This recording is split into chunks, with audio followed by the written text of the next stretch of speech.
So, we need to understand this. There are many aspects to rape. This is a dangerous subject to tread into because half the population could turn against you on the planet. And as you say, in the other half also they'll turn against you because nobody wants to look at it as it is. Everybody is trying to make this into a social cause. This is not a social cause. This is a very fundamental thing. Why is this happening? We need to look at it in a more fundamental way. One thing is you need to understand, human hormonal activity is real. It is not manufactured in your laboratory. It is not manufactured in your mind. It is real, it's in the body. So when does it start? Starts 13, 14 years of age and picks up momentum. Probably it hits its peaks between 18, 25. But so life was structured in a certain way to address this issue. But today we got modern. What modern means is totally messed up in your head. You don't look at life as it is. You make up a unreal reality in your mind and you think that is what should happen.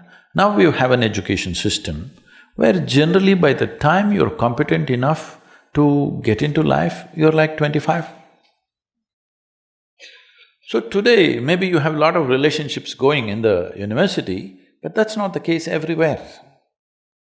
So the peak hormonal activity, there is no outlet, all right? There's no any kind of outlet. Well, girls were getting married 15, 16 years of age, boys were getting married 17, 18, before 20. So it was addressed, even if it was not physically addressed, it was emotionally addressed. That by the time you're 12, they're telling you, see, this is going to be your wife, this is going to be your husband. Emotionally, it was addressed, so they did not look here and there. So now, can we go back to that system? Not at all, it's not possible to go back there. What is the new system? At least we must debate, isn't it? If you leave it loose like that, a fundamental force in human society is hormone. We are born here, I want you to understand this. You and me are sitting here because somebody got horny, all right? Hello? Oh, you're not supposed to say this. No, they fell in love with… Leave it. Somebody got horny. All right. That is why you and me are here, so it can't be wrong.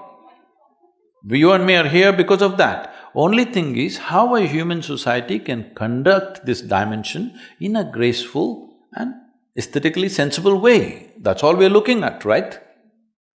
We're not talking about against sexuality, we're talking about how to conduct it in a graceful manner. To conduct it in a graceful manner, there must be addressing human issue as a human issue. This is not a social issue. This is not for sociologists to discuss. This is happening in the body. How do we make a conducive situation for people? This debate has to come. Simply putting it under the carpet and thinking something else and calling somebody rapist, in the national media people are talking, we must castrate this boy, we must do this, what's happened to us? This is not the way. I'm not trying to approve rape, but I'm saying it is a genuine issue. It is not something somebody socially deviant is doing it.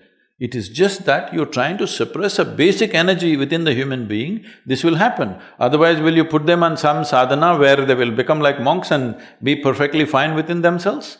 You have not done anything like that in the society. There is no discipline of any kind. Everybody's, by the time 15, 16, they're consuming alcohol, where their judgment goes away. All right, you are encouraging alcohol, you are encouraging titillation, all kinds of titillation through the movies, pornography is like all over the place, and the guy is supposed to be like this. It's not going to work. 2 drops of alcohol, the guy loses his judgment and does stupid things. Is it right, wrong? That's not the way to look at it.